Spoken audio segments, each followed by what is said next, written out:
الرحمن الرحيم. دي بركة هنا عند جاري وصديقي دكتور ناصر. ودي يا دكتور انت بترمي ازوله ولا بترمي ايه؟ ده رده. رده، بيرمي رده عشان هو حاطط زرعه سمك، وبنحاول يعني نشوف السمك كده يطلع ياكل منها وكده يعني.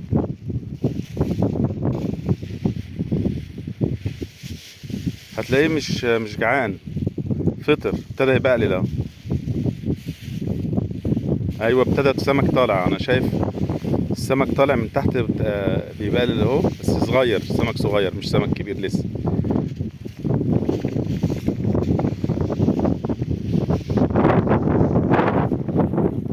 الدنيا هنا ابتدت تعمر،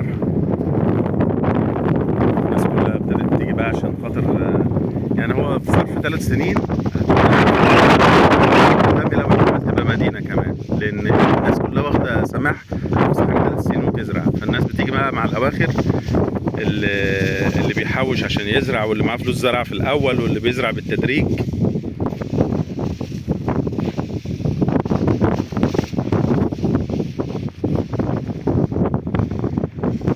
عمقها قد ايه البئرة دي البركة دي يا دكتور؟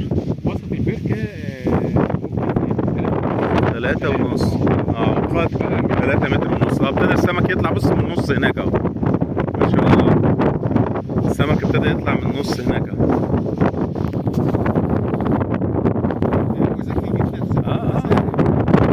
ذكي يعني. هو ابتدى السمك يطلع ياكل اهو، بس زي ما تقول ايه، سامع الصوت بتاعنا ابتدى ما شاء الله. ما اعرفش بقى الصورة جايباها موضحاه ولا ايه.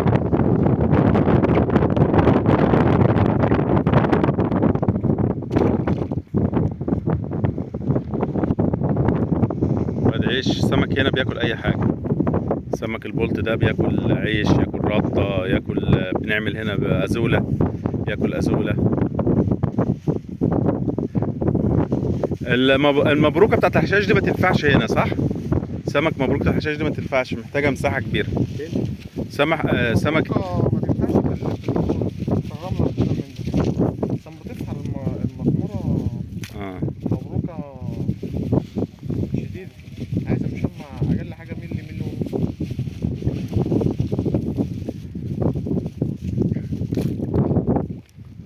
هو شايف هنا مش هيجي. لا هنا مش هيجي هو، انما هو لما يجي جوه عشان هو عارف ان احنا معاه. لا، واحنا عاملين دوشه برضه وقلق اهو. السمك الصغير بقى هنا طالع اهو. السمك الصغير راح كل الازوله اللي احنا كنا حاطينها، بس احنا ما خدناش بالنا. نجيب واحد اجيبها. اه لا والله داخل هو ده. لما تيجي تتمشى في الاسطار العيش اللي جوه ابتدى السمك يخطف فيه اهو. هو الكبير مش راضي يطلع؟ لا طلع في، بس لما العيش بعد طلع جوه، انما مش راضي يطلع قريب، ناصح. اللي بيطلع قريب هنا السمك الصغير ده. يلا صباحكم زي العسل، وعقبال عندكم جميعا ان شاء الله.